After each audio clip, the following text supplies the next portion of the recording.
Chers camarades, aujourd'hui avant tout, je pense à toutes les travailleuses et tous les travailleurs en lutte pour défendre leurs droits. De Vanou Audi, en passant par Decathlon, Deleuze.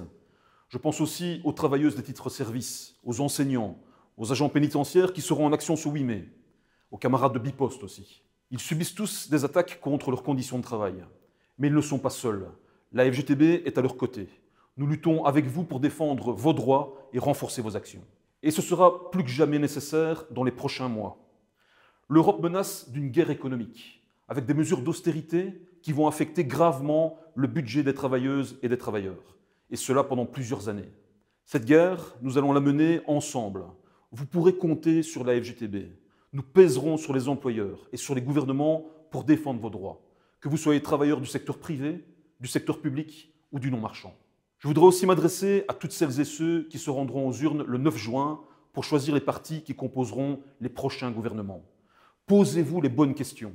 Qui bloque les salaires à travers la loi 96 ? Qui s'oppose à une réforme fiscale qui permettrait d'augmenter les salaires et les pensions ? Qui ne veut surtout pas faire contribuer les gros revenus ? Qui s'attaque sans cesse aux syndicats, aux mutuelles, pour creuser toujours plus les inégalités ? Qui ne veut pas de l'égalité des femmes et des hommes ? La réponse est évidente, l'EMR.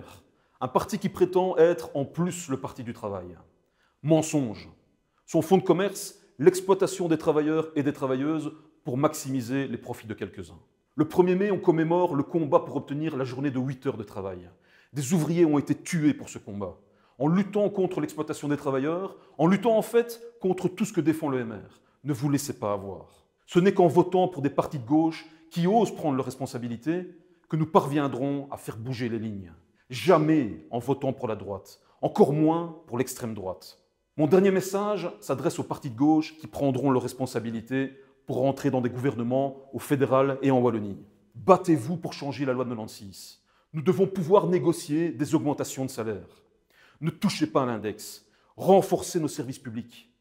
Renforcez notre sécurité sociale et supprimez le statut de cohabitant. Stoppez la chasse aux malades. Et enfin, ne tombez pas dans le piège de la limitation dans le temps des allocations de chômage. Le problème de l'emploi, ce ne sont pas les chômeurs, mais clairement les conditions de travail. Pour moi, une solution, c'est la réduction collective du temps de travail, avec deux conditions qui ne se discutent pas, le maintien du salaire et l'embauche compensatoire. Cela redonne du sens et cela recrée des équilibres essentiels pour le monde du travail. La clé du redressement wallon, plus d'emplois et plus d'emplois de qualité. Durant cette législature, on est parvenu à faire bouger les lignes en Wallonie. Il faut poursuivre le combat lors de la prochaine législature. Il faut poursuivre le plan de relance wallon. Il faut renforcer les aides publiques vers les demandeurs d'emploi de longue durée.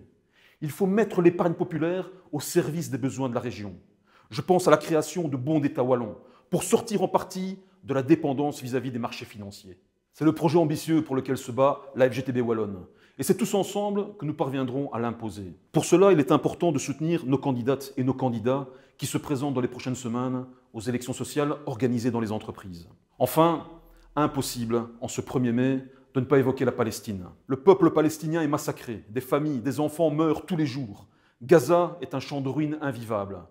Il faut continuer à être solidaires, à se battre et à dénoncer le régime fasciste qui tue les Palestiniens.